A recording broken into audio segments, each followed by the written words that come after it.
Thank you for listening to Depictions Media Radio.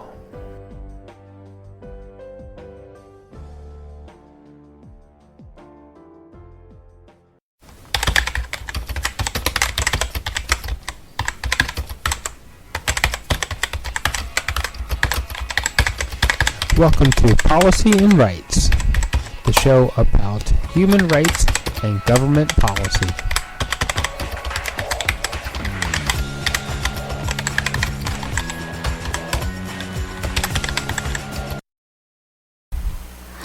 Welcome back to Policy and Rights here on Depictions Media Radio. I am Michael Clogs, your host. Welcome back, everyone. Of course, we're still in Canada federal election 2021, where votes will be cast on September 20th. So Erin O'Toole responds to questions in one of today's segments in Brantford, Ontario, after unveiling the party's plan to improve mental health services. The Conservatives are pledging to invest an additional $60 billion in federal health funding over the next 10 years. And Erin O'Toole, in this segment, he's also going to get into something personal about PTSD and trauma, something that he experienced and witnessed, and he's claiming that mental health is something that is near and dear to his heart because of this experience. So he's also going to answer some other questions about a hotline, a national suicide prevention hotline, which will be dialed like 911, only in this case it would be 988, where you can call in because you're trying to help prevent a suicide, or you're calling because you're attempting to take your own life. He is also still very critical of how the Liberals are handling the issues in Afghanistan. Actually, all three parties are going to be very critical of how Justin Trudeau, because he's sitting in the hot seat on this particular issue about Afghanistan, and of course the women and children who, by all reports, according to the WHO and the UN, are suffering because of the new Taliban rules, which limit a lot of things and promote we could be seen some as abuse to women. So we're of course here looking forward and trying to promote the safe extrication of those families who want to leave Afghanistan to escape the Taliban rule. And it's the Liberals are claiming to be in a tough seat over this one, as well as other governments that are involved, have been involved through the past 20 years with Afghanistan. So while we're on the topic of Mr. Trudeau, the Liberal leader, he responded to questions in our backyard for the station in Surrey, British Columbia. The Liberals are proposing to raise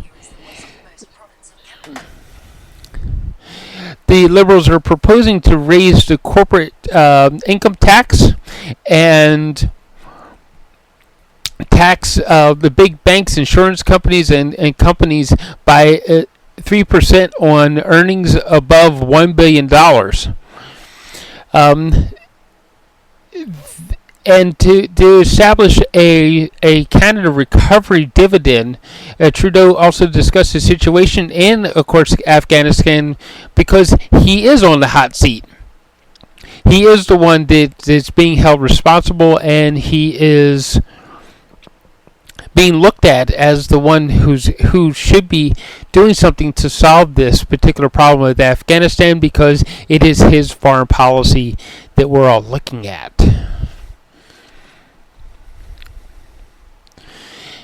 And moving forward to the other parties around, and we're going to switch gears to the Green Party with Anime Paul as the federal party leader or national party leader. Of course, she is still in Toronto. She's saying that she's not traveling, one, because she wants to focus the budget to where it needs to be so that other Green Party candidates can step up to the plate and have funding towards it. And by cutting her travel, she's going to do this, but she's going to different hotspots in and around Toronto and Ontario to show how collaboration between parties can actually work, which is one of the big things that the Green Party promotes, is collaboration, collision, so that the job can get done. And of course, one of the big things with that that's always on the agenda with the Green Party is the climate issues. Among those measures, she is calling for ensuring the country has adequate supply of personal protective gear, and creating a intergovernment COVID-19 task force, and is looking to redesign long-term care systems. Is also something that she's sharing with Jagmeet Singh, who in the past year has been claiming that the profit needs to be removed from long-term care so that our elders can be cared for without worrying about some corporate profit margin being hurt or interrupted. So, moving forward, of course, we do have to talk about Mr. Jagmeet Singh, leader of the NDPs, and he was in Windsor, Ontario today, and of course he was talking about all of the same issues and how the NDP is planning on solving those issues. And he has also talked about Afghanistan and how what a mess it actually has become. He has also talked about a federal plan to take profit out of long-term care of our elders.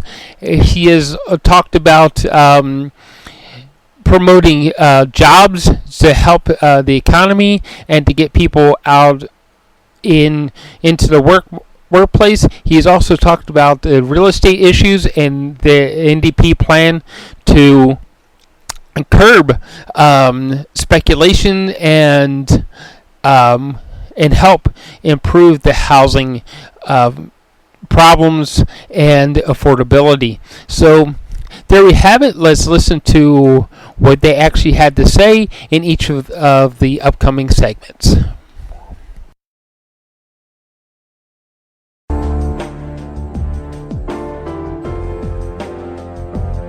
Thank you for listening to Depictions Media Radio.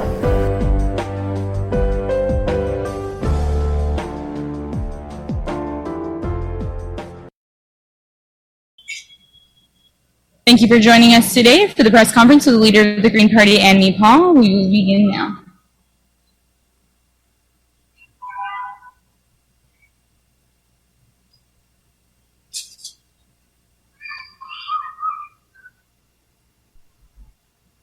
Hello everyone, bonjour tout le monde. Merci d'être ici avec nous aujourd'hui. Thank you for being with us here today on the traditional territories of the Mississauga of the Credits, the Anishinaabe, the Haudenosaunee, and the Huron-Wendat. Nous sommes ici sur les territoires traditionnels des Mississauga, Anishinaabe, Haudenosaunee et Huron-Wendat. This is yet another wonderful region of Toronto Centre. We're doing a tour of the neighborhoods. Here we find ourselves on the Esplanade. Again, we have co-op housing around here. We have mixed income housing around here.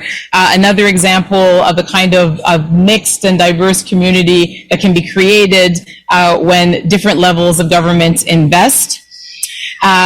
We are here also because this neighborhood, this community, and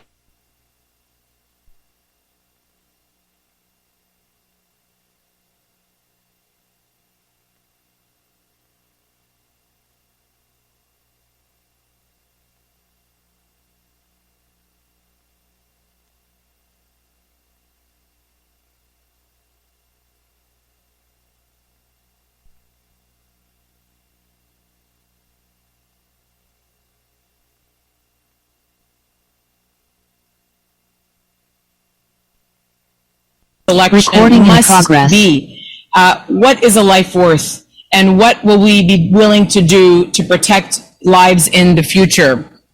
One thing, of course, that we could have chosen to do, and the government should have chosen to do, is not to call this election in the first place.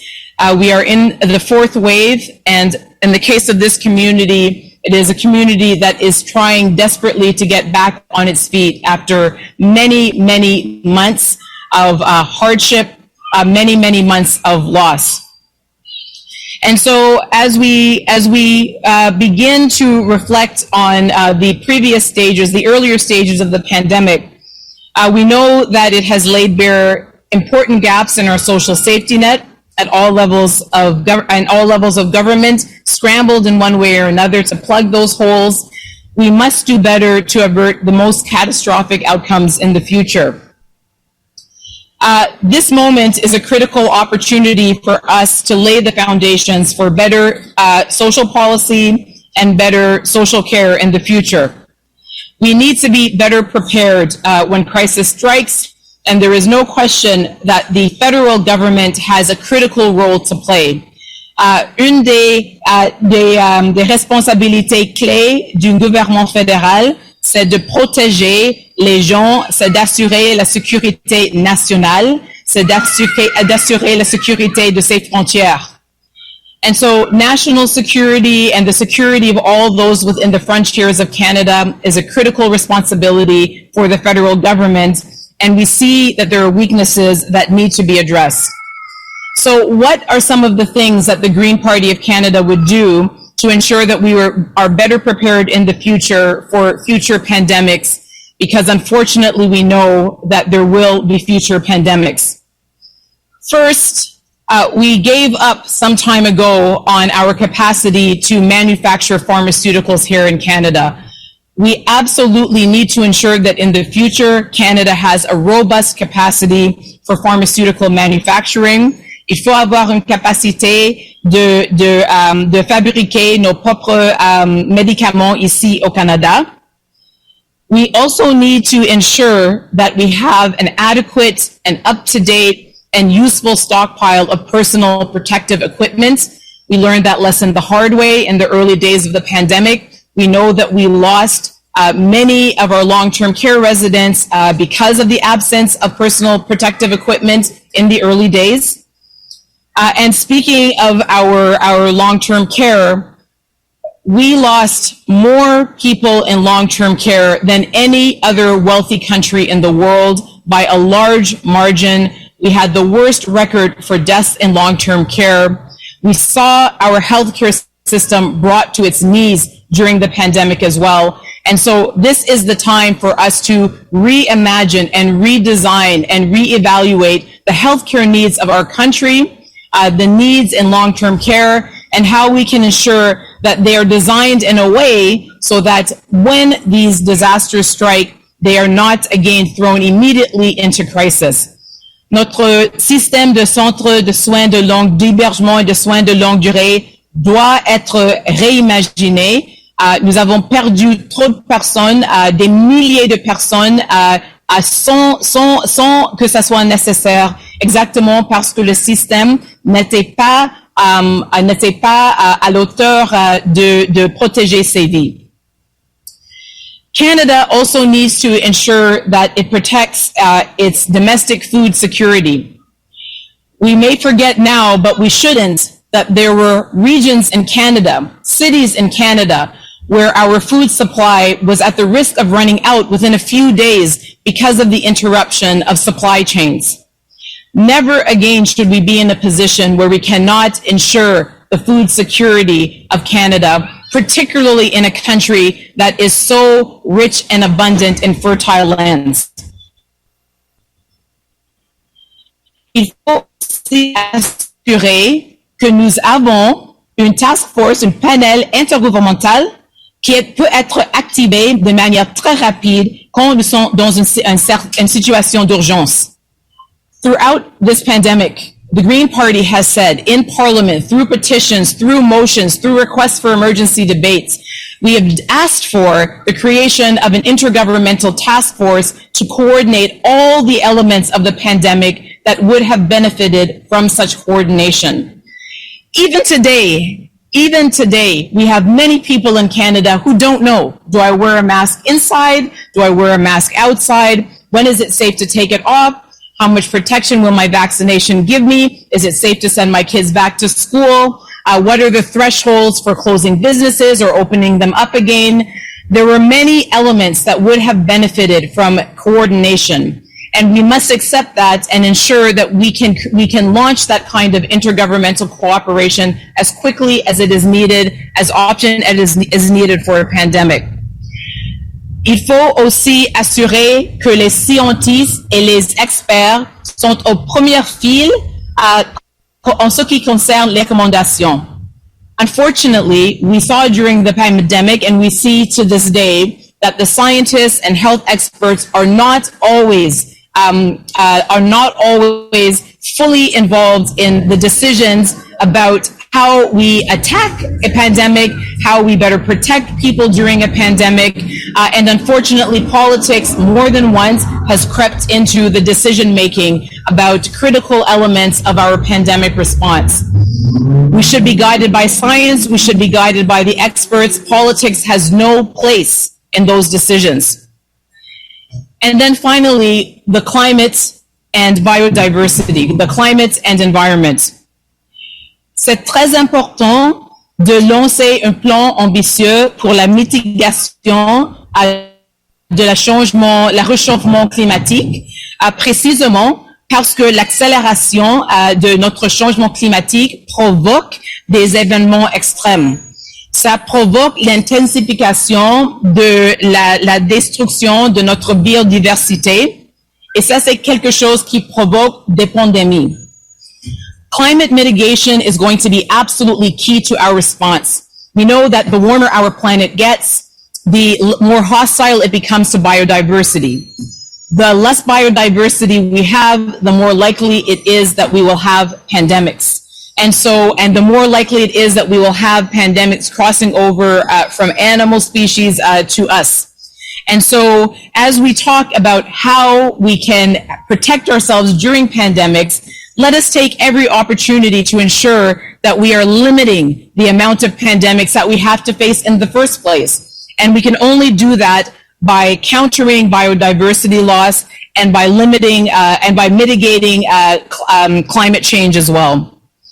Alors, ce sont des éléments clés d'une stratégie compréhensive pour assurer que les Canadiens et Canadiennes seront mieux protégés dans l'avenir quand il y a des pandémies. Il y a des choses même qu'on peut faire maintenant pour assurer qu'on sort de cette quatrième vague le plus tôt possible. These are things that are absolutely doable. They are doable with political will and leadership. They are doable with cooperation and collaboration between levels of government. They are necessary if we are willing to. They're necessary if we are seeking to better protect people here. And so when we ask ourselves, what is a life worth? And as Canadians consider that during this election, we should say that it's worth enough to insist that they send people back to Ottawa that are willing to work together towards these common goals to ensure that everyone is better protected here and elsewhere the next time that a crisis strikes, And of course, none of us hopes that will be anytime soon, but we need to be prepared when that happens. Merci beaucoup. Thank you very much. Thank you, Ms. Paul. We seem to have lost Paul. I'm going to continue. Okay. Wondering if there are any questions online. S'il y a des questions sur Zoom. If you have a question, please use the raised hands feature so we can see that you have a question. S'il vous plaît, utilisez la fonction de lever la main si vous avez une question. Merci. I don't think we have any questions. Il n'y a pas de questions. So back to you, Victoria. Thank you so much, Rosie. We have no questions from the ground today. This will conclude today's press conference with the Leader of the Green Party of Canada, NDP Paul. Recording stopped. Thank you very much. I thank you very much. It seems that I covered the topic so comprehensively that there's stumped for words. So that's great. Thank you very much for being with us today. Merci beaucoup d'être ici avec nous aujourd'hui. And I look forward to seeing you at the next stop in this wonderful neighborhood. Thanks so much.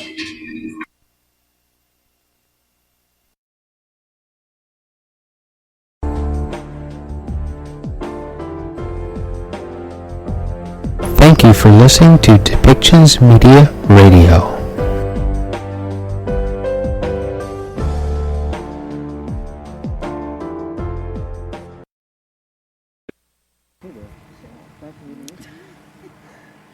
Hi, good afternoon. My name is Brian Masse, NDP candidate for Windsor West and Member of Parliament since 2002. And for those that don't know, I was also a city councillor back in 1997, re-elected in the year 2000, and today we're here to talk about the Windsor platform. And I'm excited about this opportunity.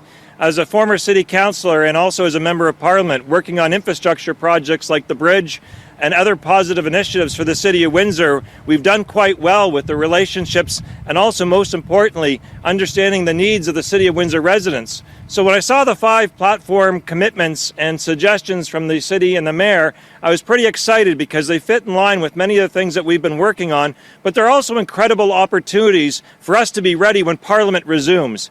And I really mean that in the sincerest way, because we've seen in the past when we have an election, there's just no time to waste once that's done. So we have to get up and running really quick. And so I want to thank Mayor Dilkens, who I'm introducing right now, for putting this challenge forward. It represents a lot of what the city residents have been saying on the doorsteps, everything from flood mitigation, everything from the auto sector and the jobs that we need to protect, and as well, of course, something I'm very partial to is Ojibwe shores and the future for climate change improvements, and most importantly, protecting our environment and providing new opportunities for young people. So with that, I want to say thank you very much and invite Mayor Dilkens to the podium here, and thanks again for this initiative.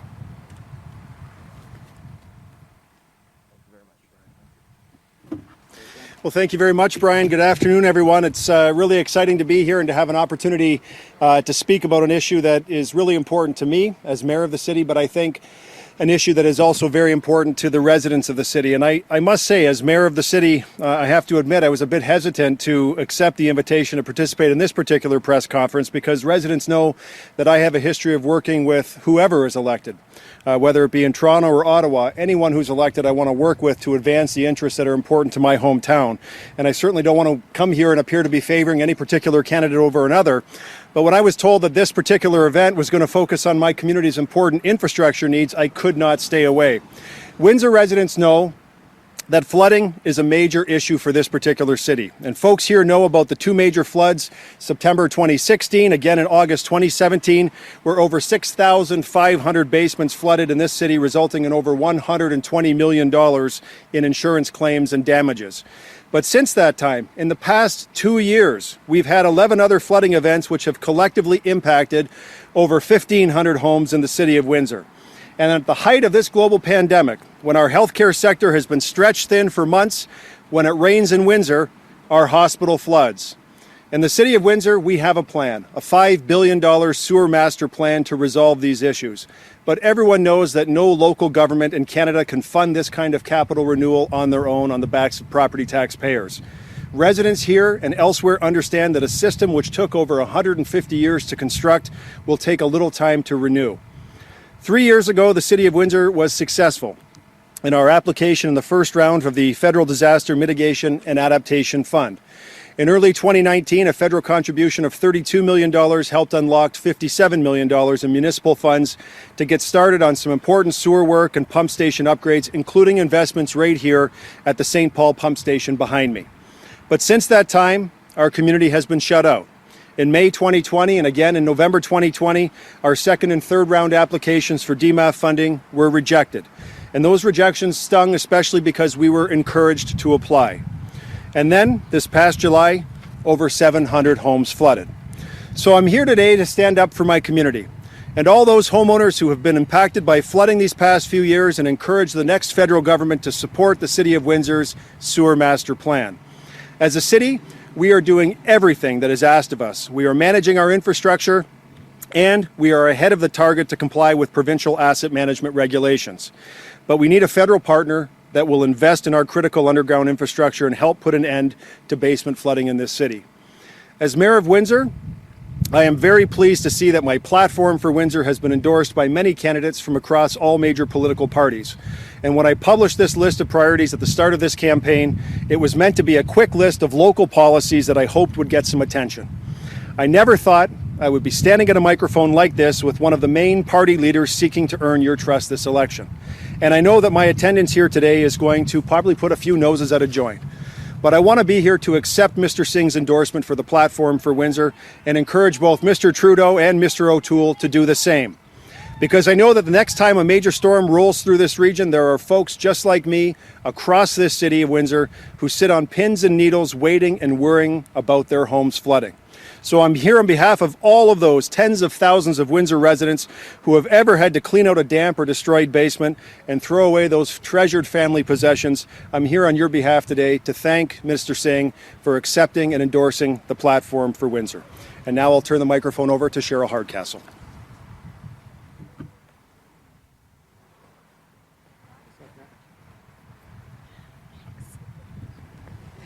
Thank you, Mayor Dilkens. I'm Cheryl Hardcastle, and I'm the NDP candidate for Windsor-Tecumseh. And I was the MP and was privileged to be here to make that round one announcement of $32 million in 2019. There's a lot of work that the city has put into their long-term plan, and they do need that federal partnership. So I can't wait to be back and make that announcement for round two. It's very important that we look at all of our partnerships for infrastructure improvement as meaningful and cohesive. We can't work in silos. There's only one taxpayer, as the old saying goes, and those people are under an incredible amount of pressure when they're always stressing about, are they going to be flooded again? And these extreme weather events are happening more and more often. We have plans. Our communities have done their due diligence, like Mayor Dilkens has said. A lot has been invested in the expertise to have these projects shovel ready, so to speak. And it takes those federal partnerships that I'm here to stand up for and make sure that we actually have follow through. It's too important to each of us to just put them aside.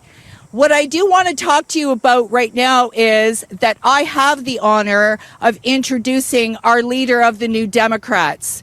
And I love introducing Jagmeet and allowing him to speak because he speaks about, he uses words that creates a space for us to really envision what Canada is capable of. As the example we have here of these meaningful federal municipal partnerships. When he talks about that space and envisioning it for Canadians, it's very helpful, it's hopeful and optimistic.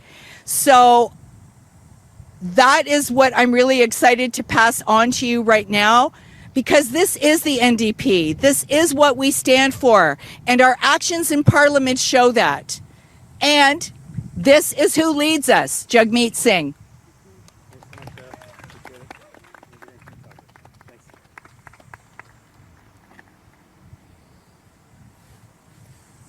I want to start off by thanking Mayor Dilkens. I also want to acknowledge that we're gathered on the traditional fire treaty territories of the Ojibwa, Ottawa, and the Potawatomi.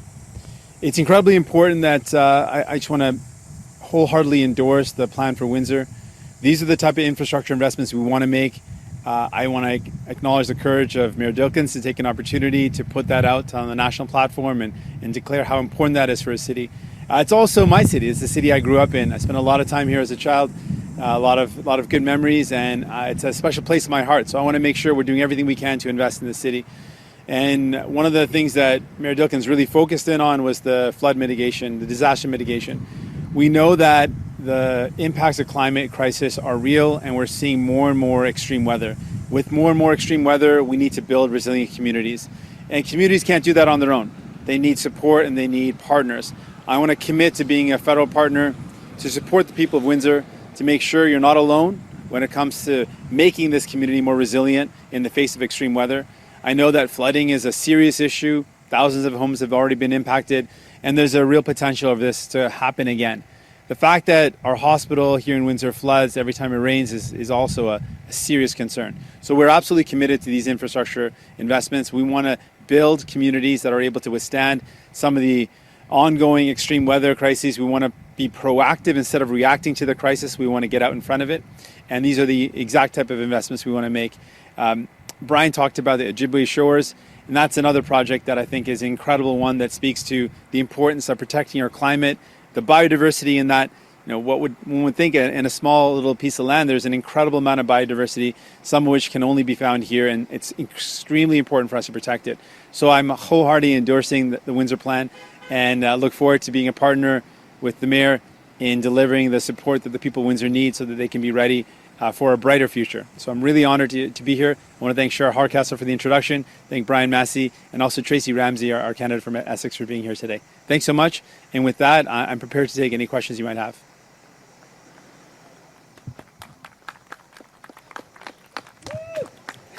Jean-Sébastien Cloutier de Radio-Canada.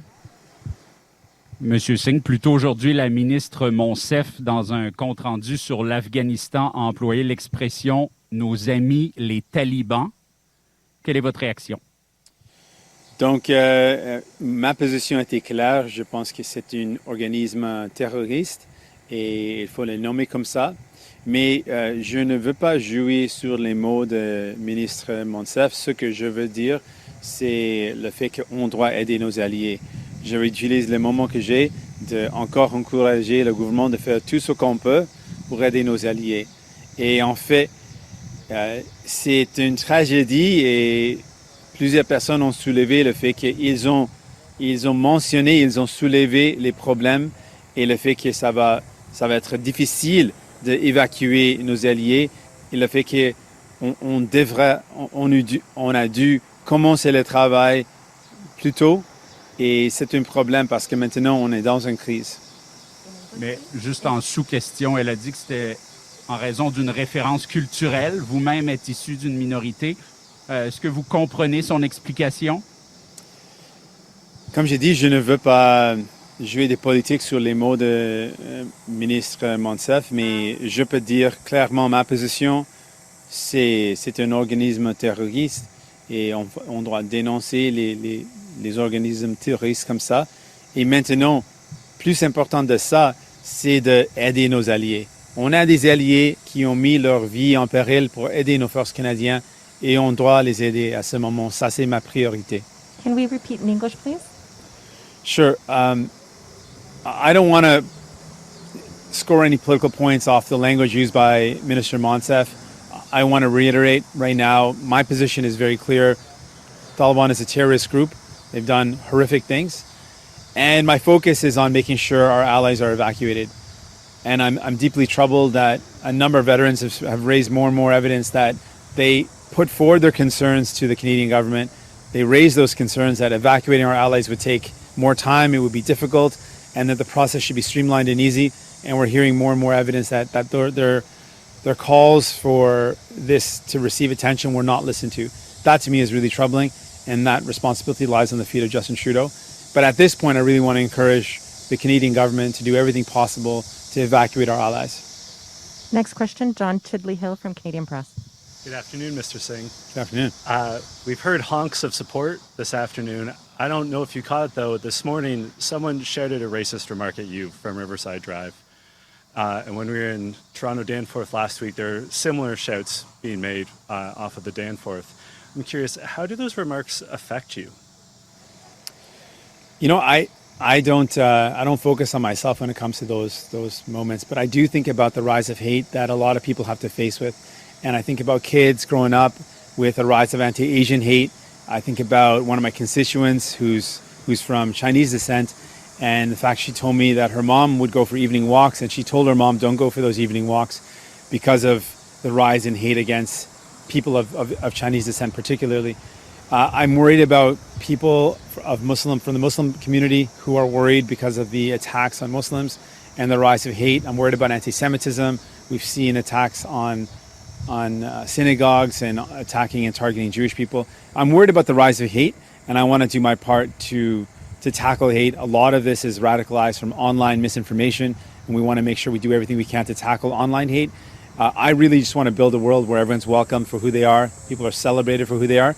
And for me, you know, it's not about me, but it's about the people that are suffering right now around Canada because of the rise of hate, and what we need to do to be allies and stand with them. Are you concerned that these racist remarks that are made to you might discourage young racialized Canadians from participating in politics, whatever their ideology might be? Certainly, I think that the climate of hate makes people not feel like they belong, and when that occurs, not just getting involved in politics, but I've met with young Muslim women who are afraid to walk down the street with their hijab. I mentioned a story of an Asian woman who was afraid for her mom to go for a walk in the evening. So not only does it discourage people from getting involved in public life, which we don't want to, we want to encourage people, we want more people to participate, but it also discourages and makes people afraid to participate in their civic life, just their day-to-day lives. And that to me is a big problem. So I'm committed to doing whatever we can to tackle that, to make sure people feel safe, and there's a lot that we can do to make that better. Next question, Annie Bergeron-Oliver from CTV News. Hi there, Mr. Singh. I just want to go back to the announcement from this morning because I'm still unclear exactly how an NDP government would reduce bills by about an average of $1,000. Are you intending to introduce legislation, essentially forcing the CRTC and the telecom companies to drastically reduce both cell phone and internet bills? Is that it? So there's a number of ways that we've outlined in our plan. One would just be to mandate a price cap. And I cited the United States and Australia as jurisdictions where they've done this. They've just mandated a price cap. You can't charge more than this. And what our mandate would be that the price of cell phone and internet services should not be more than the average for an OECD country. And right now we're far more than the average. So that would be one concrete measure. There's another additional piece of competition that we want to interject in our policy. We look at right now, what's not allowed to happen in Canada is that if you're a competitor, you're not allowed to use the infrastructure that Bell or Telus or Rogers already have in place. But in the States, low-cost competitors can come into the market and they are allowed to rent the infrastructure of existing larger telecom providers.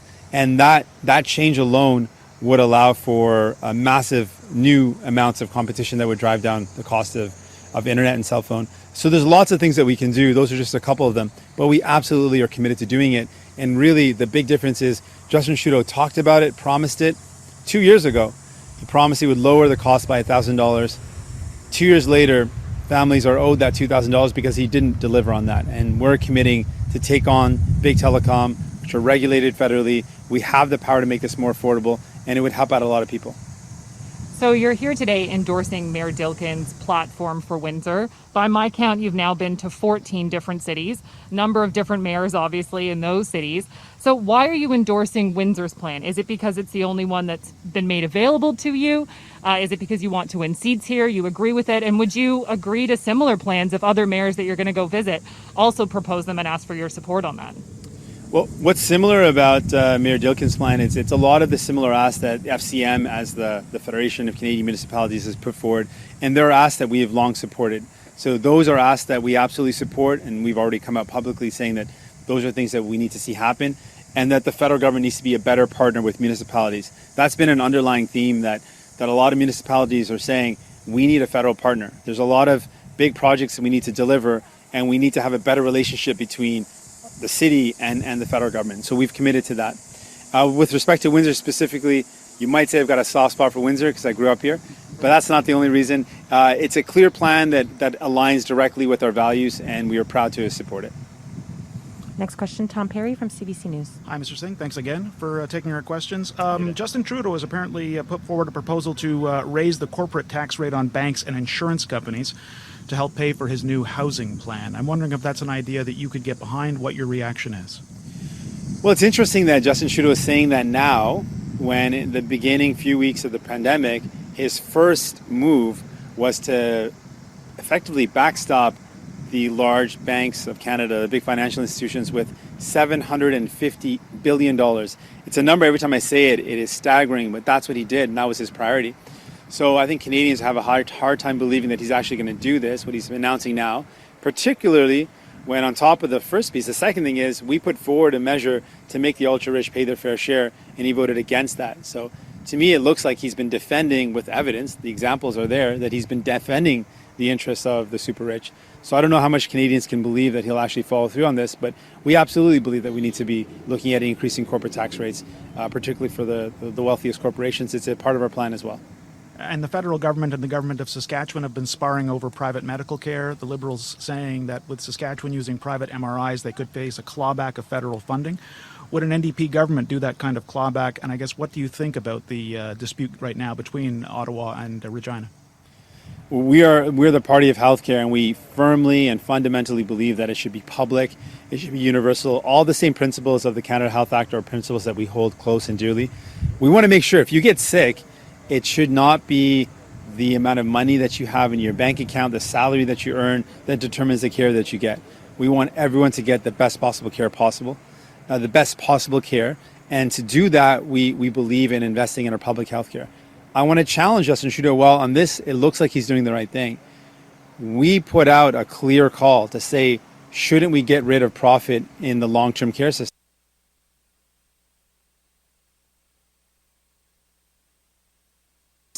And in that case, Justin Trudeau and the Conservatives voted in favor of private health care. We are fully opposed to that. We want to completely support a public healthcare system that is publicly funded and publicly delivered. That's what we believe in, and we have been consistent on that. Next question, we have Darren DeCarlo from CBC Windsor. Voters have been sending CBC Windsor their questions, and what topics we have heard most is about climate change. Voters here want to know, after extensive flooding in Windsor-Essex in recent years, what does the NDP propose to support communities where weather extremes are causing major damage and insurance costs are rising?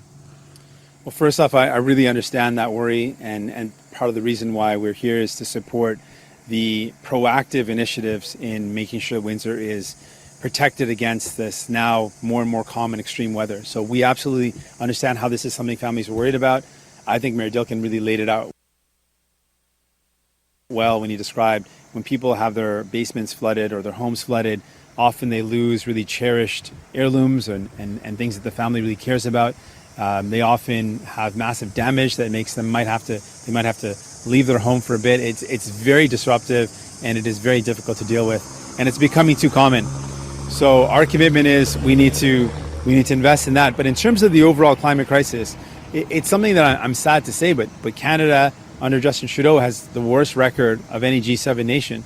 While he's been Prime Minister, the rates of emission or pollution have gone up. He's the only leader that has overseen an increase in pollution rather than a decrease. So we are committed to fighting this climate crisis. Two big things: take on the big polluters, and secondly, create good jobs that help us reduce emissions. Would an NDP government support electric vehicles in Canada? By when, and what support is there for taxpayers to make the shift? Absolutely. Not only do we want to see the electrification of transportation, whether it's public transit or vehicles, we want to see those cars built right here in Canada, particularly in Windsor, given the history of automotive manufacturing in Windsor. But we absolutely want to see a support of that project. In fact, when the Liberals put forward an incentive to encourage the purchase of electric vehicles, the only vehicle that was produced in Canada was exempt, was not included. And so we fought hard to make sure that was included. The Chrysler Pacifica was then included.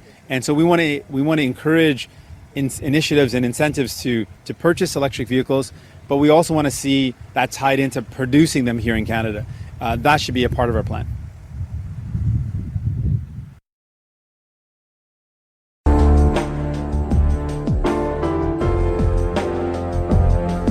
Thank you for listening to Depictions Media Radio.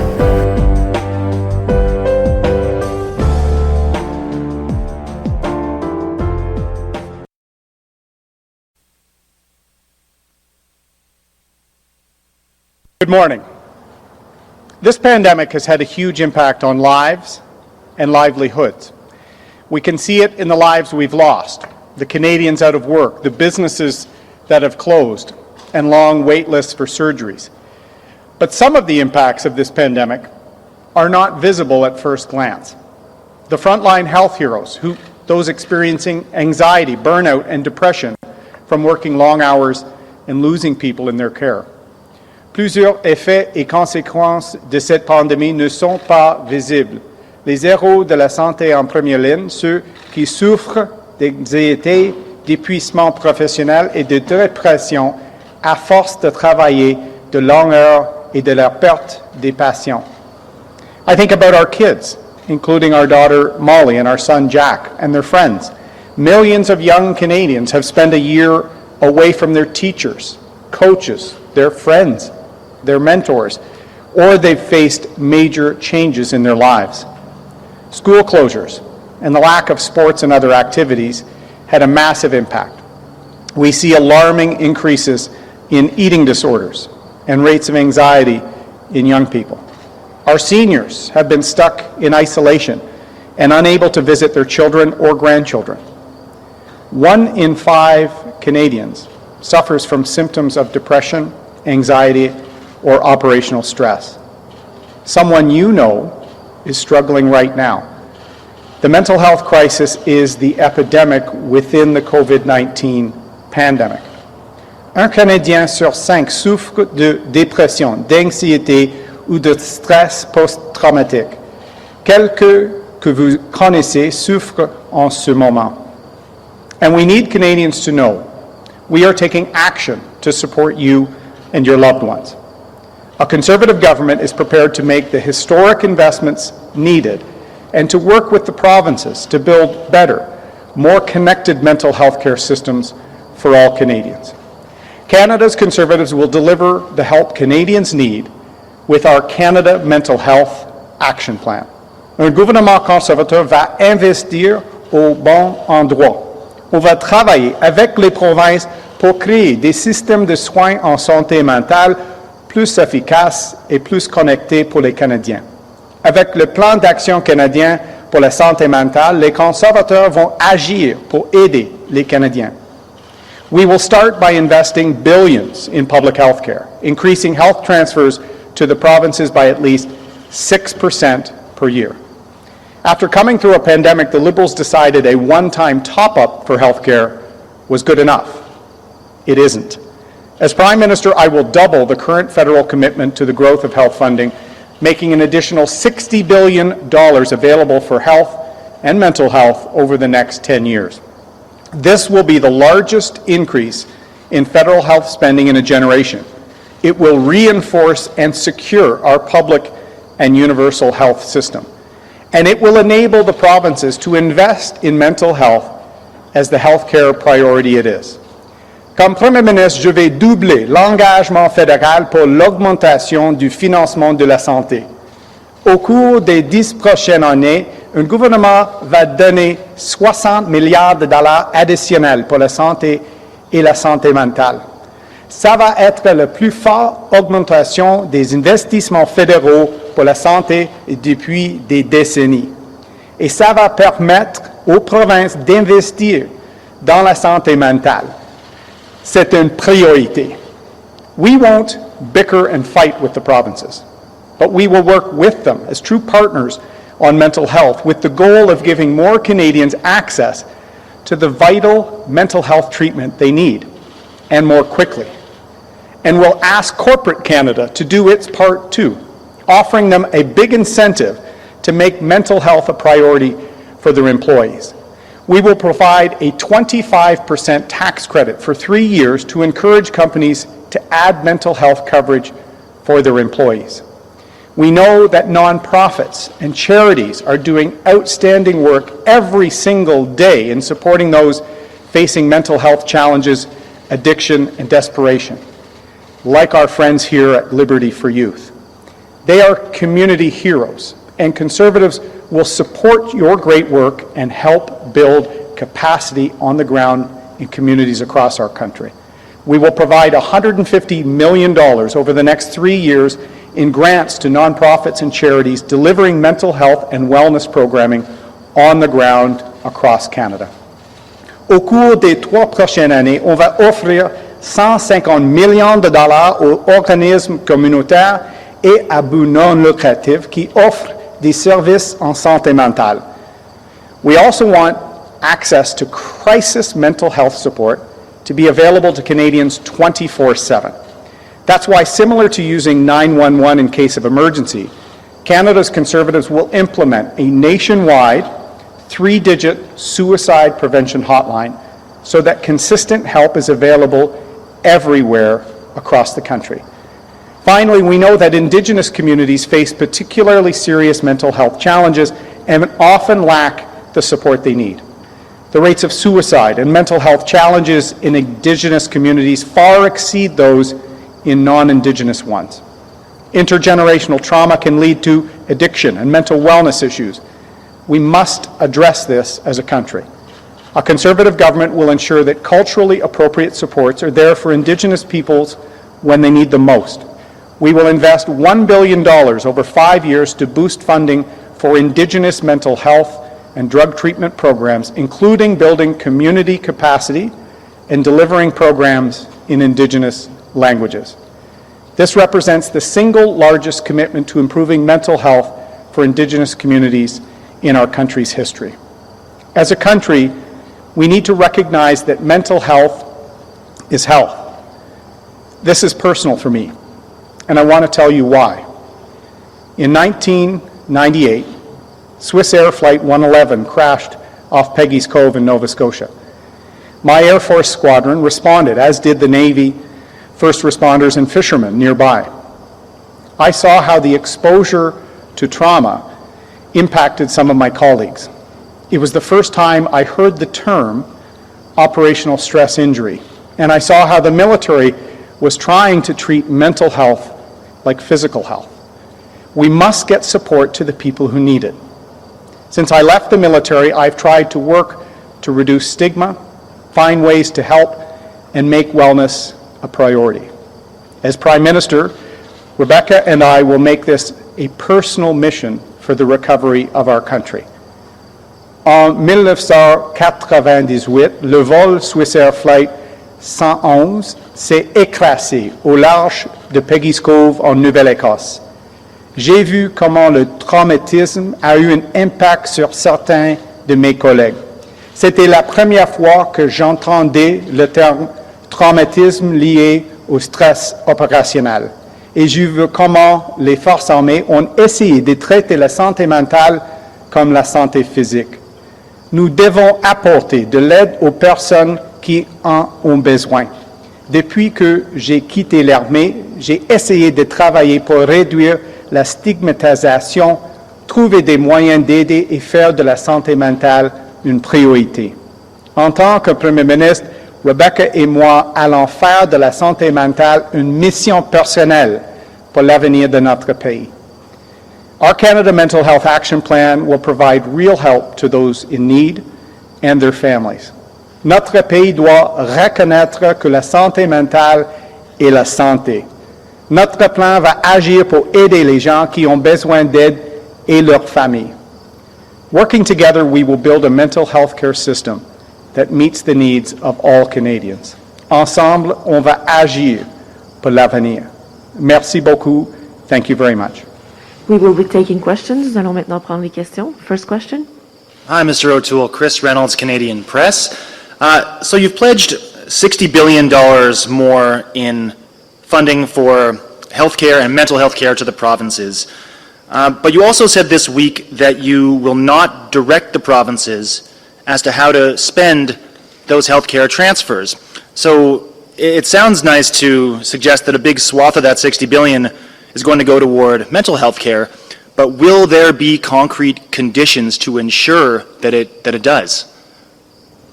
There will be concrete commitment to the most historic funding for our public health system in a generation. I support a public and universal healthcare system, and that is why we're committing $60 billion over the next decade. We will partner with the provinces, not create confrontation as we've seen with Mr. Trudeau, and we need to make sure universal access, more choice and less waits are part of helping our country rebuild after COVID-19. Our front lines are tired. Canadians see a rise in mental health. We need to fix gaps in long-term care. I will partner with the provinces to help our country with that part of our recovery. On doit travailler ensemble, les provinces et le gouvernement fédéral. Notre système de santé public et universel est une force pour notre pays. C'est pourquoi je vais investir un autre 60 milliards de dollars au cours de la prochaine décennie dans notre système de santé publique.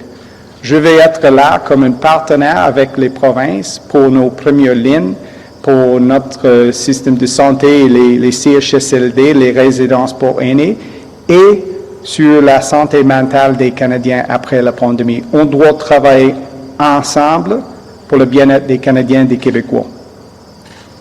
You've also pledged to reduce Canada's greenhouse gas emissions by 30% below 2005 levels by 2030.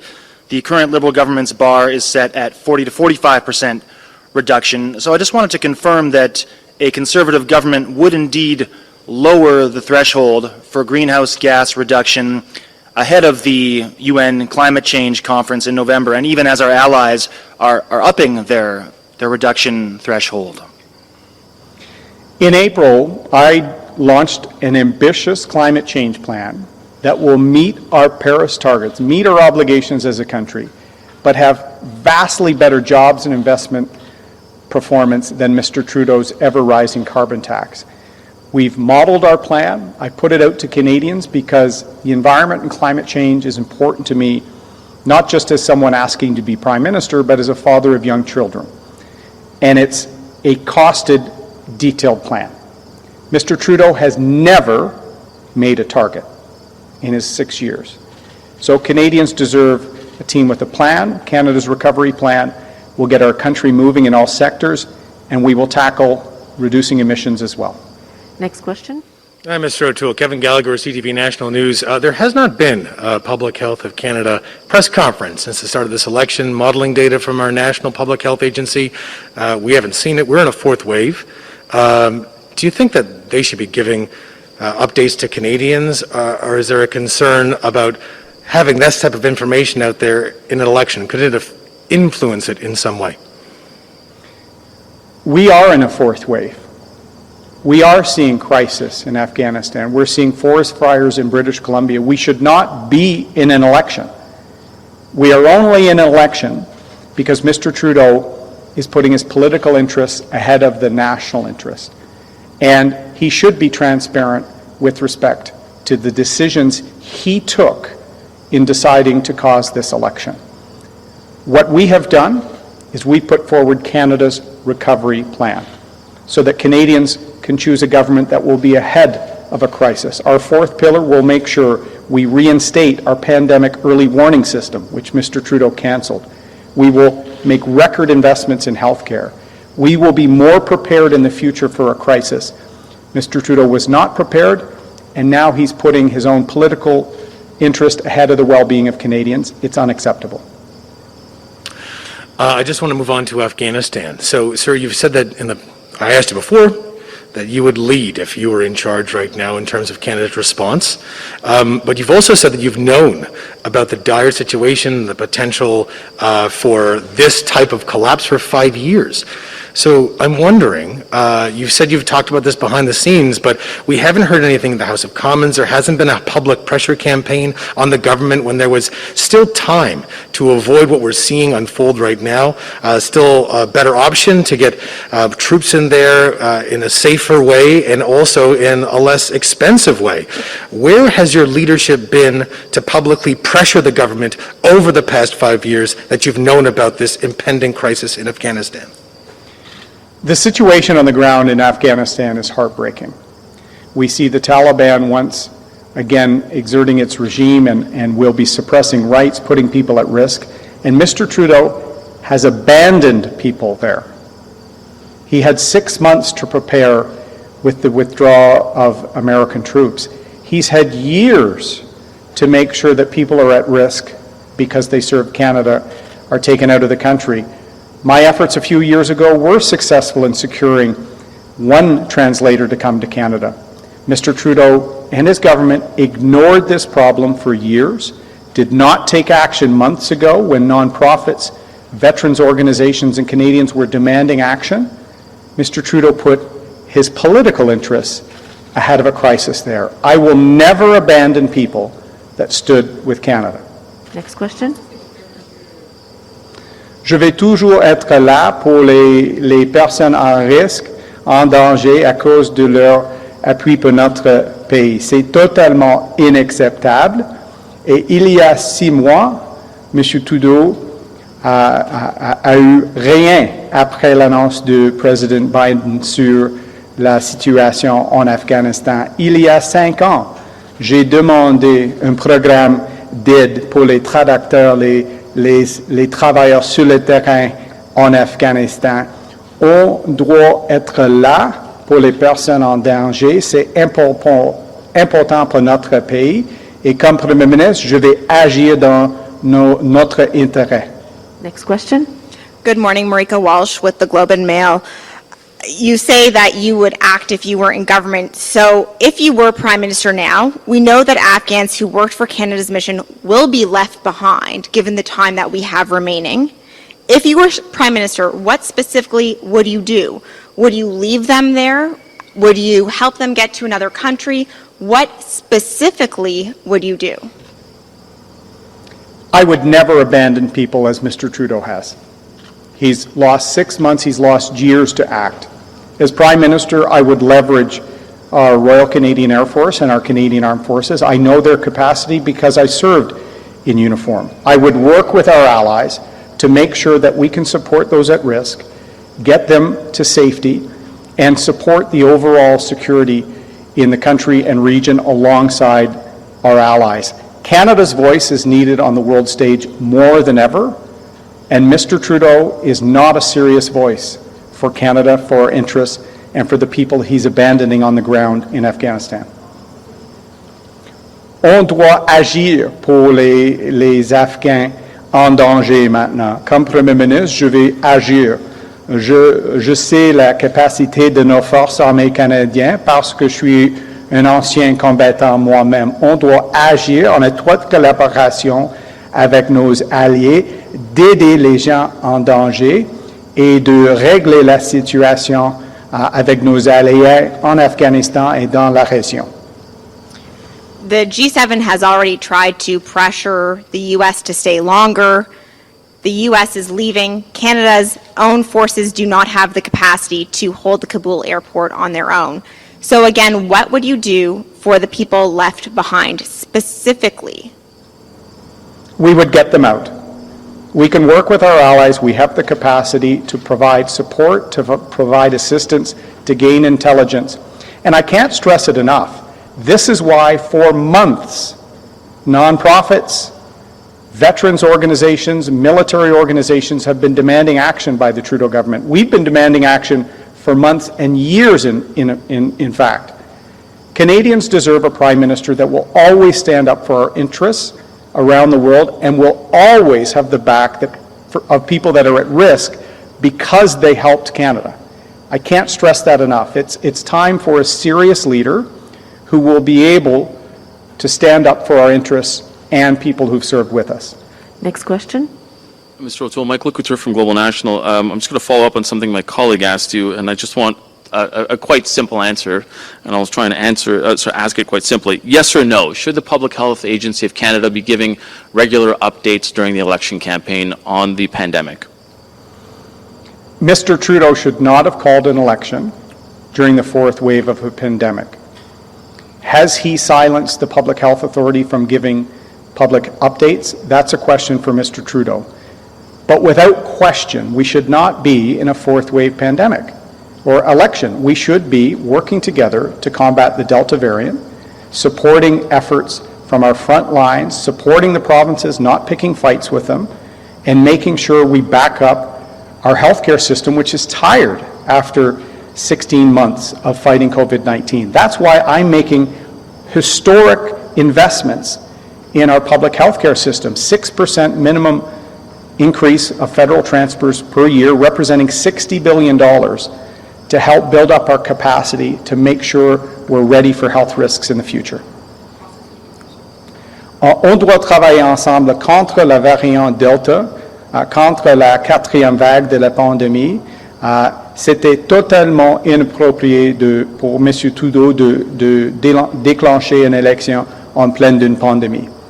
Et il doit parler sur les raisons, mais on doit travailler avec les provinces de lutter contre la COVID-19. C'est pourquoi j'ai annoncé un investissement historique dans notre système de santé, 60 milliards de dollars au cours de la prochaine décennie, d'aider les infirmières, des médecins.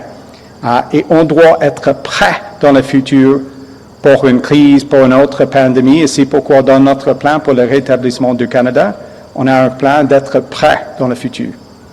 Just as on another subject, in the last couple of days, you've made a few announcements that are clearly targeting unionized workers. So what do you say to unions who point to your voting record when you were part of the Harper government and saying that you voted against workers' rights, and now they're basically calling you a wolf in sheep's clothing?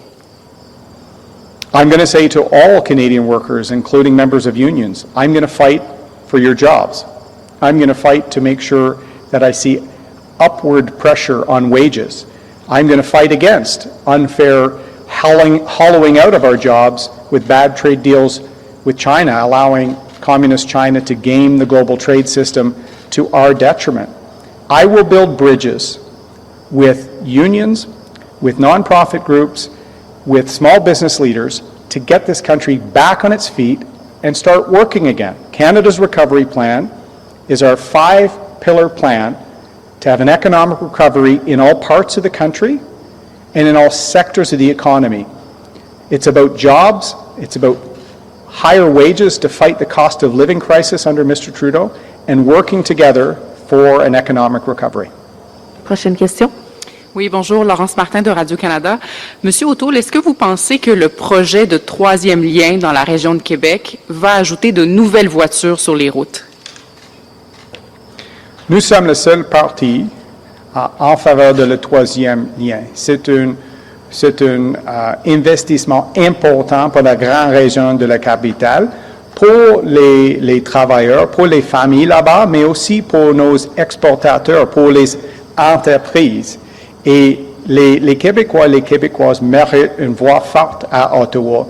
Et M. Blanchet, il vient de changer sa position quelquefois. On va livrer le troisième lien en partenariat avec M. Legault, son gouvernement et les municipalités. On va agir pour le troisième lien. J'aurais une deuxième question sur des commentaires faits par Mariam Monsef, donc ministre et candidate libérale à la prochaine élection. Elle s'est adressée dans un point de presse ce matin directement aux talibans en disant, et je cite, « Je veux saisir cette occasion pour m'adresser à nos frères, les talibans. Nous vous demandons de laisser tout individu entrer et sortir de façon sécuritaire de l'Afghanistan. » Qu'est-ce que vous pensez de cette expression « nos frères, les talibans » ? Le gouvernement Trudeau a utilisé un langage totalement inacceptable. Après 6 mois d'inaction par le gouvernement Trudeau, il y a des milliers d'Afghans en danger à cause de leur soutien de notre pays. On a besoin de leadership, on a besoin d'un plan et on a besoin d'un premier ministre qui va agir dans nos intérêts, et je vais faire ça chez nous et sur la scène internationale.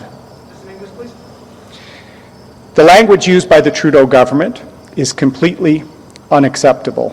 I think of the women and girls in Afghanistan are at risk with the Taliban regime once again coming into place.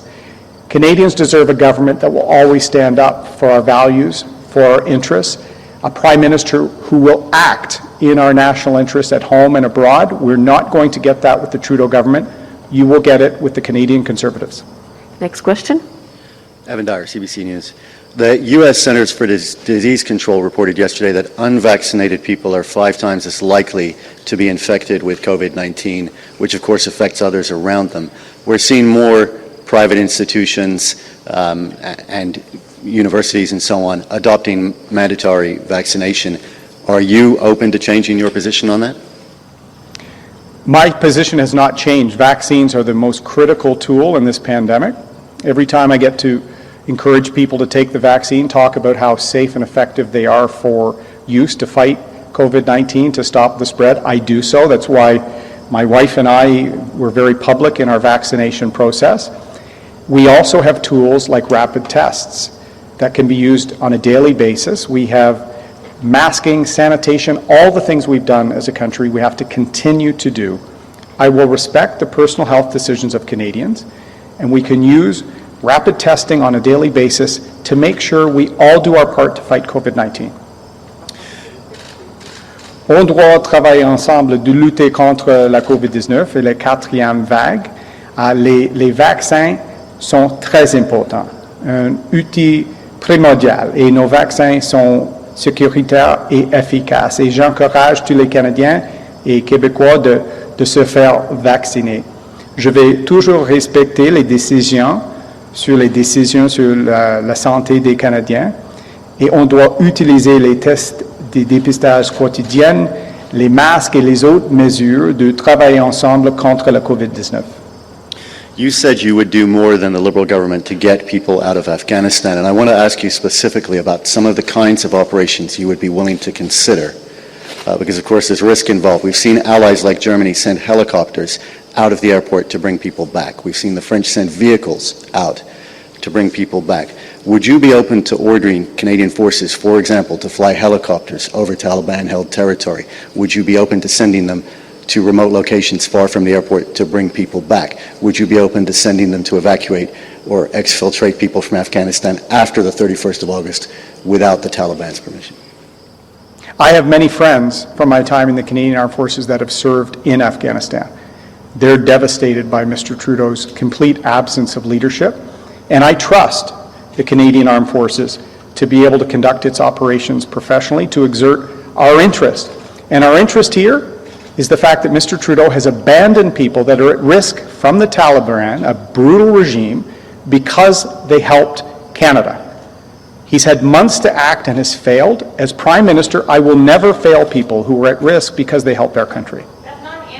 This will be the last question. The question specifically, would you do those things? Would you send Canadian forces far beyond? Having served in the Canadian Armed Forces, and let me repeat this, I trust the men and women to conduct operations in the highest order of safety and capability. We had months to act when it would have been much less of a risk to operate.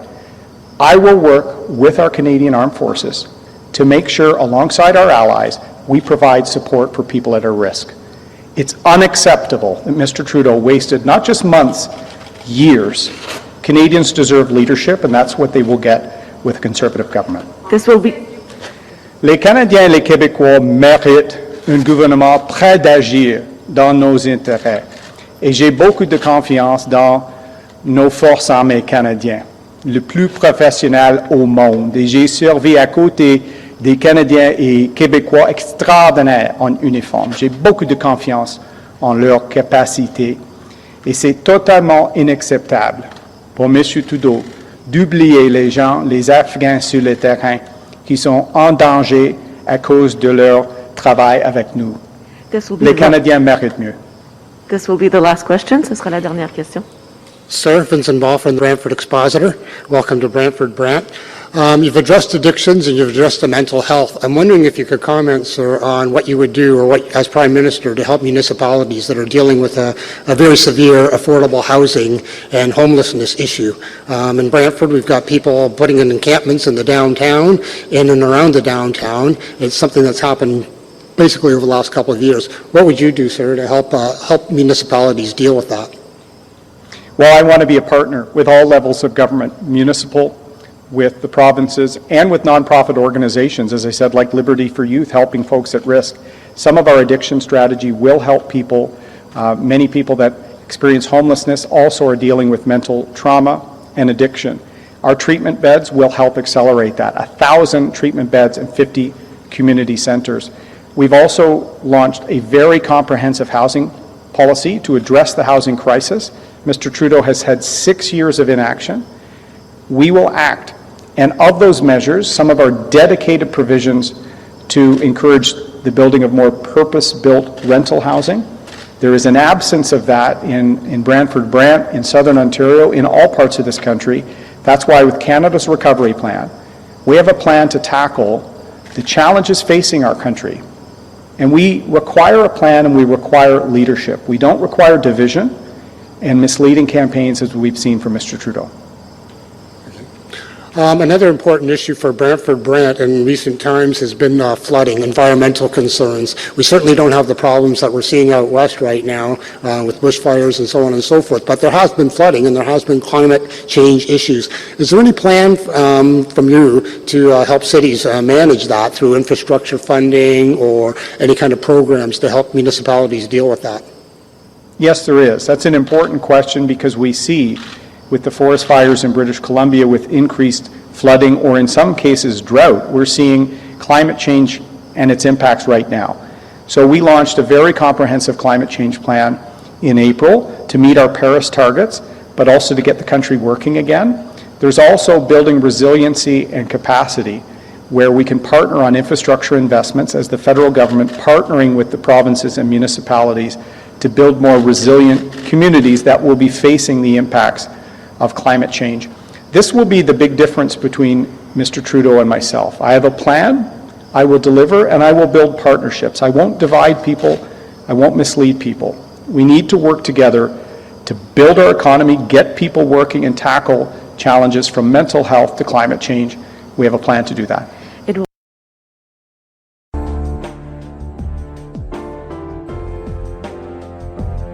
Thank you for listening to Depictions Media Radio.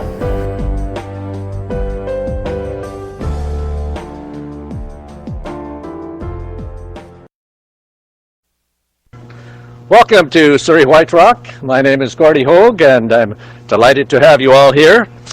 I want to start by recognizing that and acknowledging that we are meeting on the traditional or gathering on the traditional territory where we live, work, and play of the Semiahmoo, Katzie, and Kwantlen, as well as the Coast Salish people. And we're honored to have you here. I'm delighted that we have the leader back in South Surrey White Rock yet again. As many of you may know, I have lived in this community all of my life. My father was the first physician here, and he was instrumental in bringing a hospital to this area.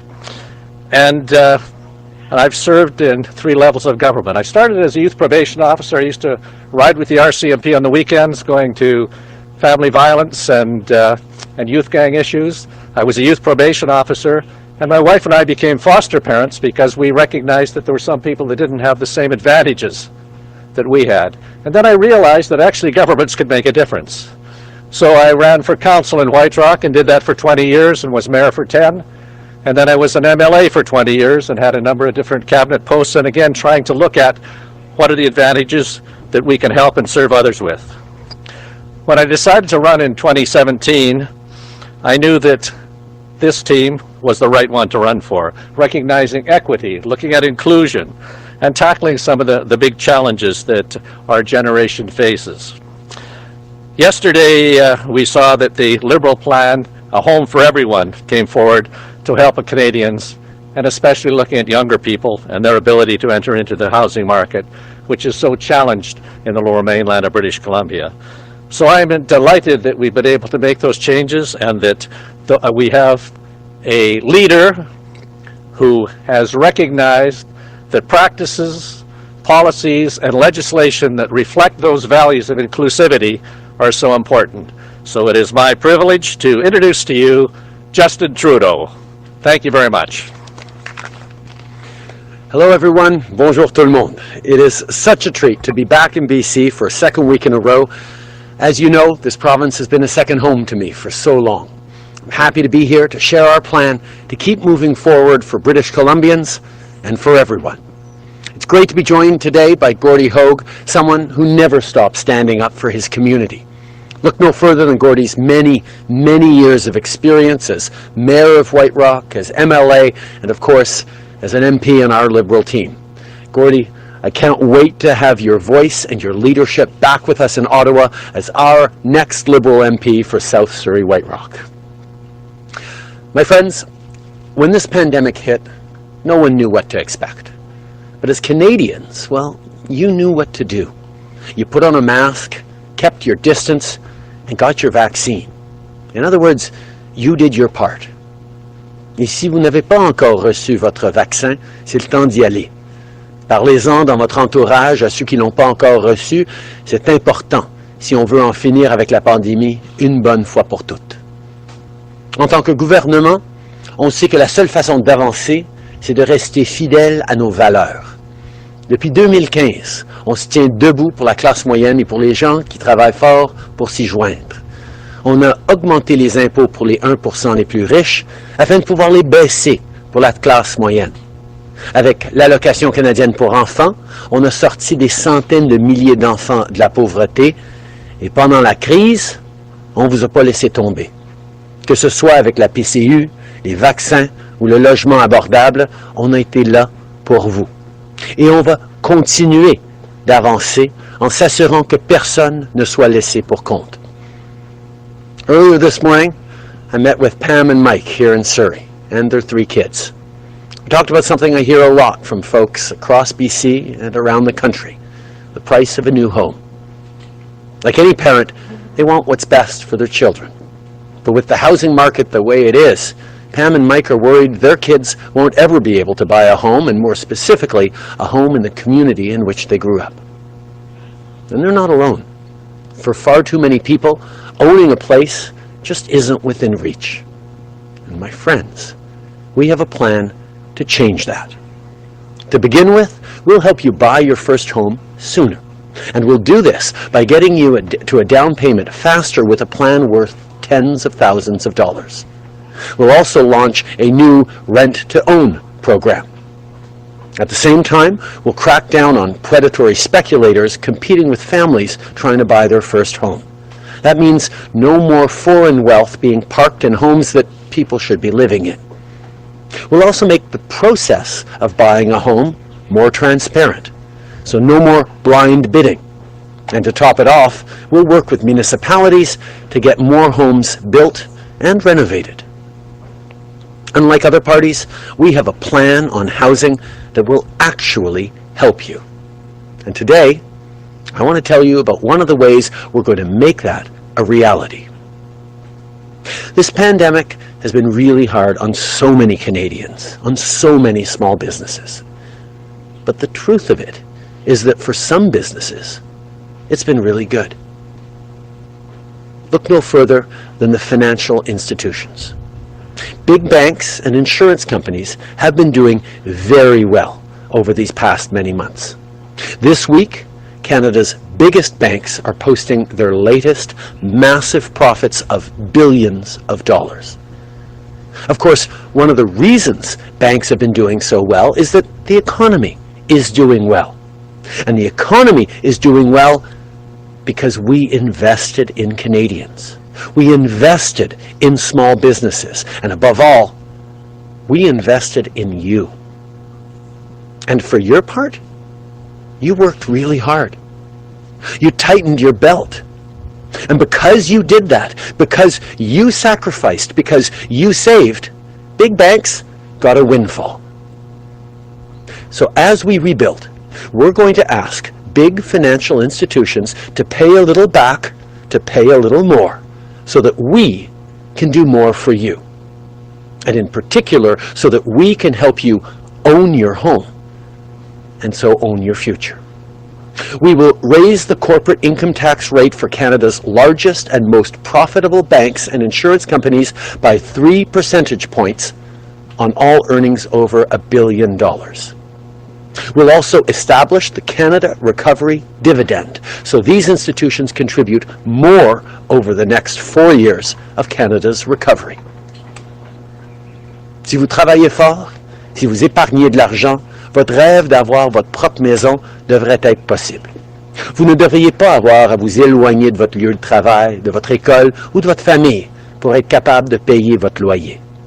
Vous ne devriez pas avoir à subir la surenchère causée par la spéculation. C'est temps que ça change.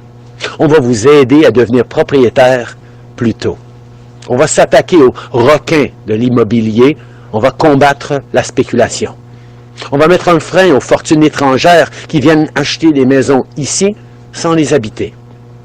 Et on va travailler avec les municipalités pour construire et rénover encore plus de logements.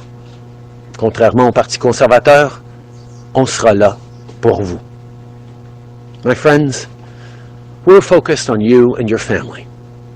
And frankly, not everyone else is. The first thing we did when we formed government was to raise taxes on the wealthiest 1% so we could lower them for the middle class. The NDP voted against that. And the Conservative Party, well, they have the same plan they always have, giving the biggest breaks to the wealthiest few. And not just on housing. Erin O'Toole wants to rip up our plan on $10 a day childcare right along with our commitment on vaccines. If Erin O'Toole wants to be the leader of this country, I have to say it's not a good sign that he can't even convince his own candidates to get vaccinated.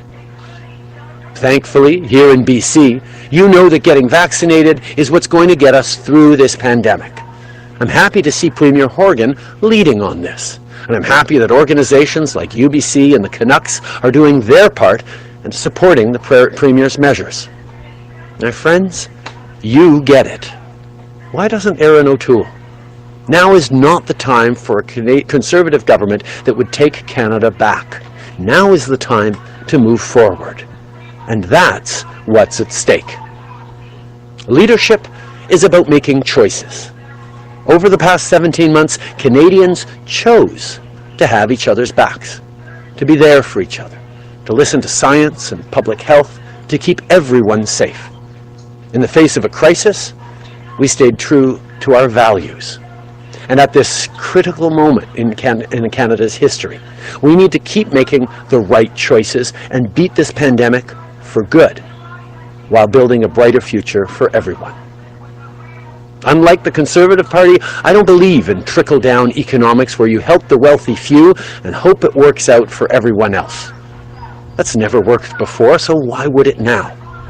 If there's anything these past months have shown, it's that when we choose to believe in you, in Canadians, our economy does well, our recovery is stronger, and everyone benefits. So let's keep going. Let's keep moving forward. My friends, I'm energized about what we can accomplish together. Housing for everyone, $10 a day childcare, stronger middle class with good jobs, and a clean environment. That's what we can achieve together. So get your vaccine if you haven't already. And together, let's rebuild an even stronger Canada for everyone. Que vous soyez à Montréal, à Toronto, à Vancouver, à Ottawa ou partout ailleurs au Canada, on va être là pour vous aider à acheter votre première maison. On va être là pour créer des places sans garderie. On va finir notre lutte contre la COVID-19 et on va rebâtir ensemble. Whether you mail in your ballot or head to the polls in person, make your voice heard. Have your say. You can go to liberal.ca/mail to find out how you can vote now. And together, let's move forward for everyone. Merci beaucoup. Thank you, Leader. We'll start the 20-minute question period with Jordan Press from the Canadian Press. Good morning, Prime Minister, or good afternoon, wherever we are. I want to ask you about today's announcement. You're talking about taxing banks. A number of pension plans are invested in banks and insurance companies, and you're talking about taking money away from them and potentially taking those profits away from Canadians and retirees who rely on them. What do you have to say to those retirees who are banking on those profits? During this pandemic, Canadians all tightened their belts. Canadians made tremendous sacrifices, and that includes many, many small businesses who had a really tough go of it, but who held on and made it through and are looking forward for a strong recovery. That wasn't the case for everyone. Our financial institutions and our biggest banks did very well during this pandemic, partially because Canadians pulled together, did the right things, and got the support they needed from their governments to get through. So, given that our banks have posted extraordinarily large profits, have continued to be incredibly successful, including through a pandemic where everyone else had to tighten their belts, we're going to ask them to do a little bit more. Our banks will continue to be strong and profitable, but we will ensure that they're also doing their part so we can support Canadians who sacrificed so much during this pandemic and build back stronger for everyone. Okay. Cette pandémie a été extrêmement difficile pour bien du monde, pour des familles qui ont fait énormément de sacrifices, pour des petites entreprises qui en ont arraché énormément pendant cette pandémie. Les gens ont fait des sacrifices, les gens ont dû jongler énormément de responsabilités pour pouvoir tenir bon à travers la pandémie. Mais ce n'était pas le cas pour tout le monde, que tout le monde a eu ça vraiment difficile.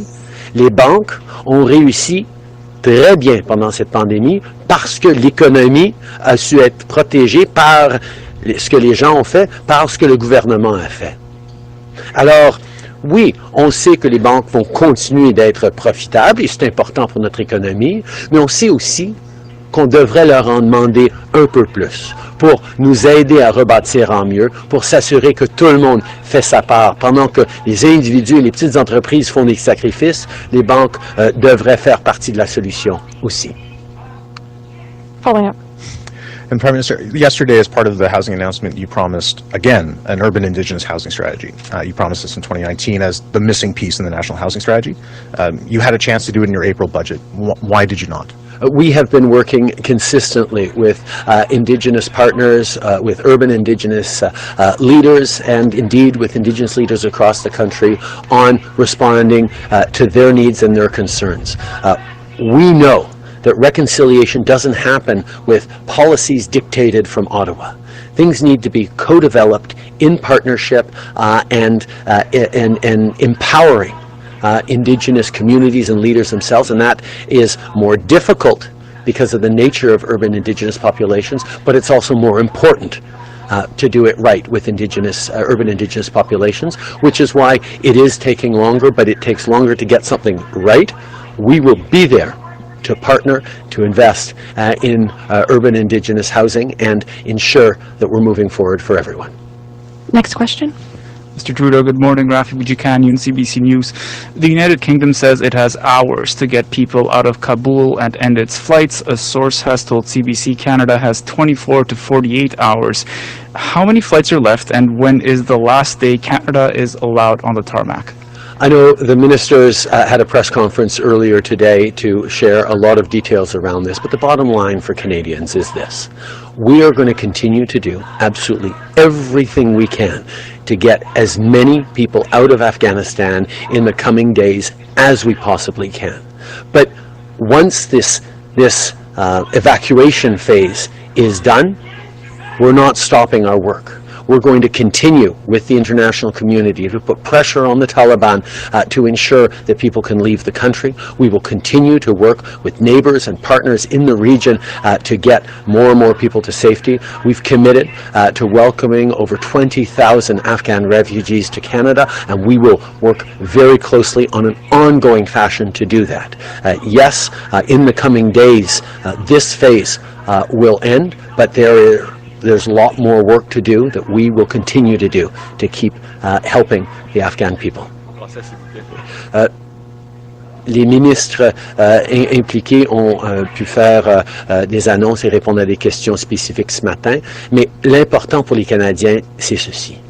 Nous allons continuer de faire tout ce qu'on peut faire pour amener les Afghans vers la sécurité, vers la santé au Canada. Nous allons évidemment faire tout dans les prochains jours qu'on pourra, mais ça ne s'arrêtera pas là. On va continuer d'être impliqués dans la région avec les partenaires pour les semaines et les mois à venir en mettant de la pression avec la communauté internationale sur les talibans pour laisser les gens quitter le pays s'ils le veulent. Et nous allons être là pour accueillir des dizaines de milliers d'Afghans au Canada dans les mois à venir. Following up. Yesterday you talked about the Taliban's needs to get recognition. You mentioned food security, a way to rebuild society and stability. How is that different than saying you'll negotiate with the Taliban government? First of all, let's be very clear. The Taliban are a recognized terrorist entity under Canadian law, and we have no plans to recognize them. We are, however, working closely with the international community to ensure that we are putting pressure on them to let people flee to safety if they want to leave Afghanistan. And we will continue to work with the international community on exactly that. Okay. Laissez-moi être très très clair. Les talibans sont une entité terroriste reconnue sous la loi canadienne. Nous n'avons aucun plan de les reconnaître. Mais nous allons travailler avec la communauté internationale pour mettre de la pression sur les talibans pour permettre aux gens de fuir vers la sécurité. Prochaine question. Hello, Christy Kirkup with the Globe and Mail. Videos are now circulating of Afghans outside the airport in Afghanistan who are displaying Canadian exit documents, and they are apparently being told to wear red to try and signal to Canadian soldiers that they need help. Why are they being denied help? I know that Minister Sajjan addressed this morning in the press conference with more details on the situation in Afghanistan. But what Canadians need to know and will know is that we are there doing everything we can to help get as many people out as possible. We will continue to work with partners on the ground. We will continue to work with our allies. We will continue to make sure we're getting everyone out that we can in the coming days, and continue to engage into the coming months as we help get Afghans to safety in Canada. Following up. And just on another matter, why is a federal crown corporation going to be sailing a new passenger ferry made by a Chinese state-owned shipbuilder when the Canadian shipbuilding industry says that it could have built the vessel and Canadians remain detained in China? Are you going to cancel this contract? We are concerned with this situation. When the Harper Conservatives launched the National Shipbuilding Strategy, they didn't make any provisions for Crown corporations to be part of that National Shipbuilding Strategy, and that's something we're going to look at.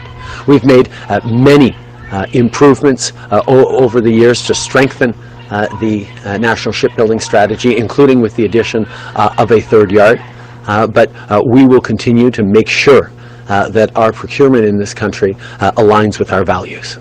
Next question. Bonjour, M. Trudeau, Louis Blouin de Radio-Canada. Je vais vous demander si vous êtes à l'aise avec les propos de votre ministre, Mariam Masse, ce matin, qui a référé aux talibans comme nos frères. Comme j'ai été très clair depuis les débuts, les talibans, c'est des terroristes. Nous n'avons pas l'intention de les reconnaître. Nous allons continuer de travailler pour sauver le plus grand nombre de personnes possibles de l'Afghanistan dans les jours à venir, mais aussi dans les mois à venir. Okay. We have been very, very clear. The Taliban are terrorists, and we have no plans to recognize them. We will continue to work with the international community to get as many Afghans to safety, not just in the coming days with the current operation, but into the coming months as we look to welcome more and more Afghans into Canada. Allez-vous lui demander de retirer ses propos? The minister addressed her comment.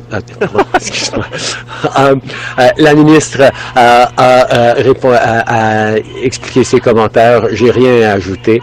Nous allons continuer d'être très fermes sur les talibans en tant que terroristes et continuer de les pousser pour laisser les gens sortir de l'Afghanistan.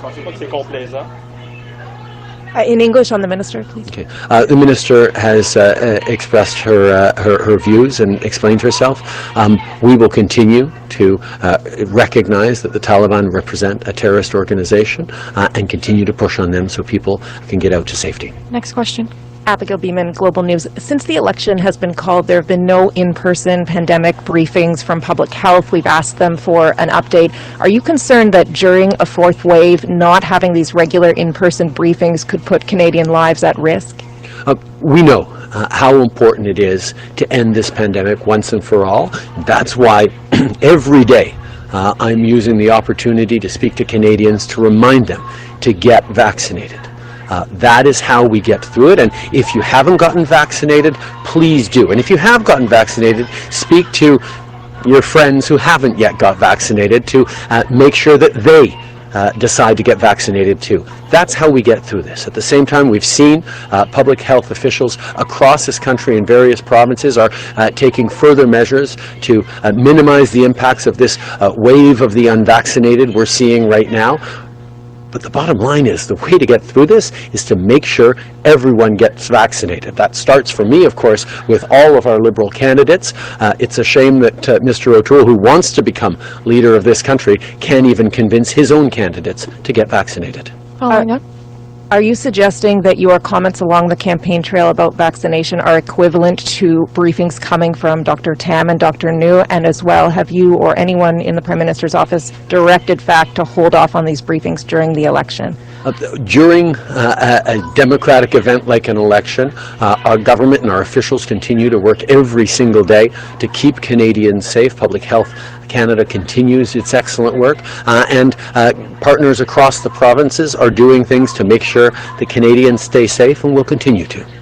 Next question. Glenn McGregor, CTV News.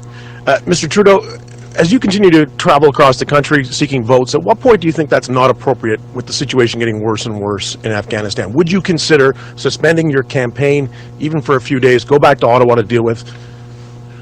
Every single day I'm getting briefings on Afghanistan, and our ministers are working very, very closely to ensure that Canadians and Canada is doing absolutely everything we can to help the people of Afghanistan. I was pleased to be able to be on a G7 video conference call yesterday with our fellow leaders to talk about the situation in Afghanistan and how we can continue to work together to save as many people as possible.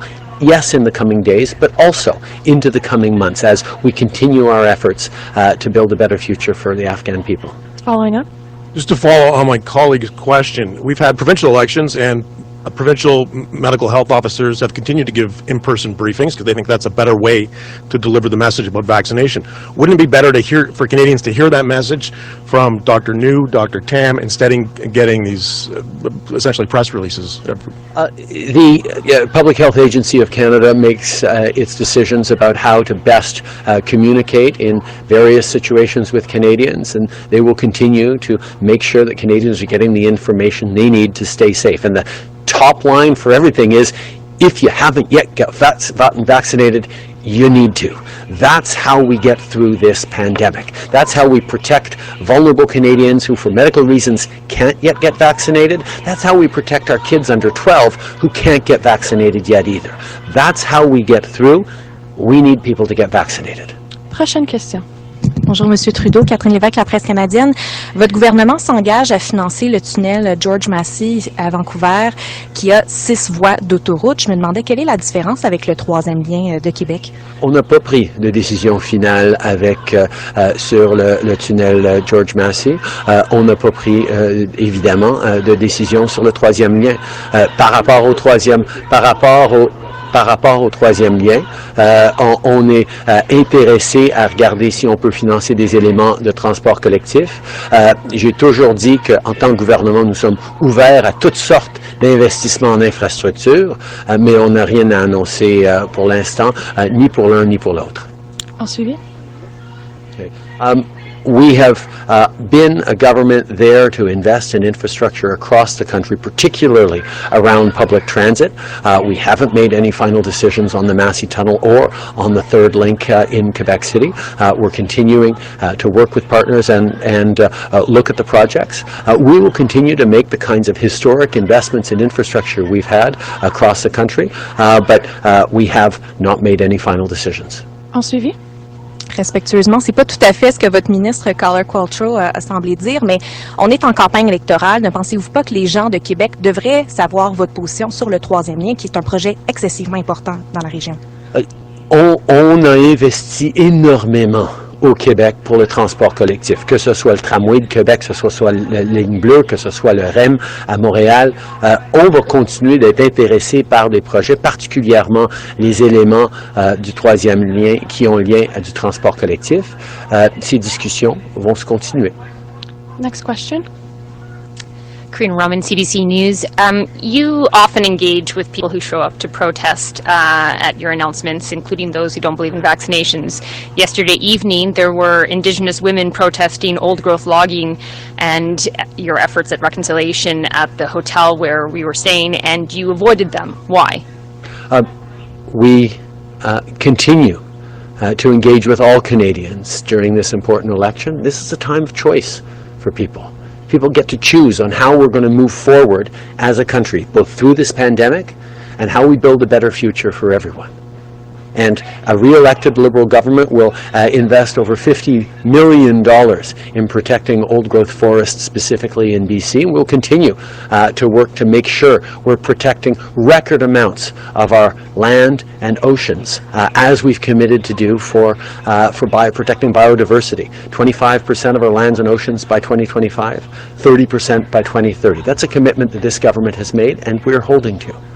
At the same time, we recognize there is a real issue here locally around old-growth forests and decisions made by the BC NDP government. It'd be interesting to ask Jagmeet Singh, a BC Member of Parliament and an NDP leader, what his perspective is on old-growth forests and the decisions that the Horgan government have made.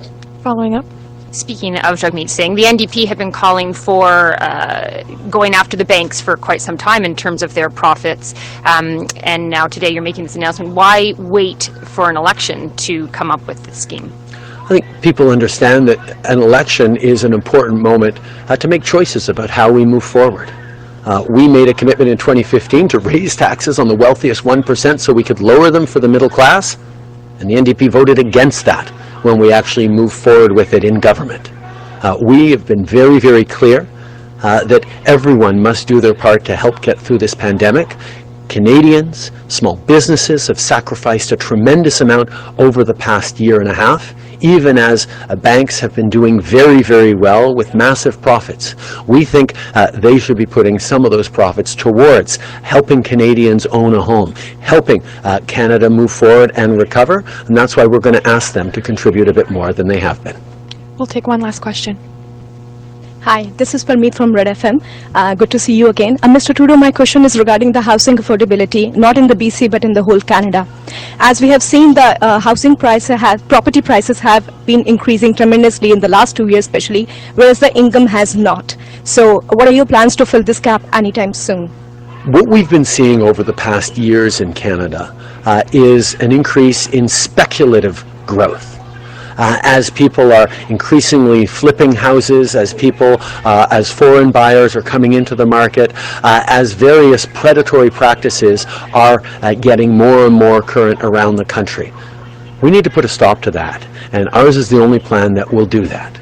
We're going to put forward a housing bill of rights to ensure that people are protected, that they have rights as they're making this incredibly difficult and important decision of buying a new home. I was speaking with Mike and Pam about how much of an issue it is, obviously, for everyone to buy a home, to think about changing homes, to think about your kids' opportunities for getting a home. And that's why we're going to bring in stricter rules to protect people from things like blind bidding and bidding wars that go on not just once or twice, but 10, 20 times for many families seeking to buy their first home. We need to make things fair. We need to put an end to speculative growth and get back to steady growth that both allows people to increase the equity in their homes and save for their retirement through their homes, but also allows people to save more and get into the housing market so that they can build a future for themselves. That's the plan we're putting forward for Canadians. Following up, will there be any intervention from the government side to burst this real estate bubble? I think we all know that the housing crisis that we are facing is multifaceted. People are facing many different challenges, and there are variations of challenges right across the country and from one family to the next. That's why there's no one simple solution, unlike what some other parties might say, but only a number of different approaches to both increase supply, to help people save, and to better protect people's rights. Those are the three things that this plan does. That's why we are confident that we're going to be able to continue to build on the success of our national housing strategy in getting hundreds of thousands of people into new homes, to now help over 1 million people own their homes in the coming years. Again, thank you for listening on this August 25th as we are presenting another round of talks from the four party leaders about what they have in plan for Canada if they are able to form government. We hope that this will help you decide on September 20th who you're going to vote for, and hopefully get you out into the polls to actually vote. I am your host, Michael Clogs, and you've been listening to Depictions Media, Policy and Rights.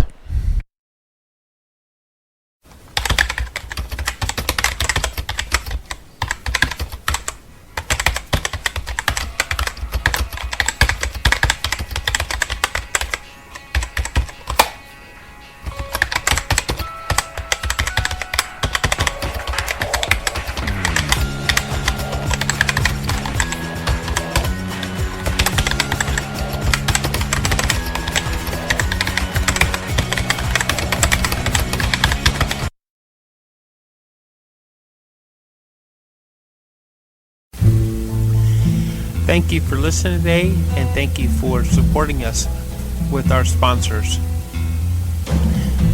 Please go to depictions.media for more information and click on our contact link and let us know how we can help bring your story and help bring us to a better world.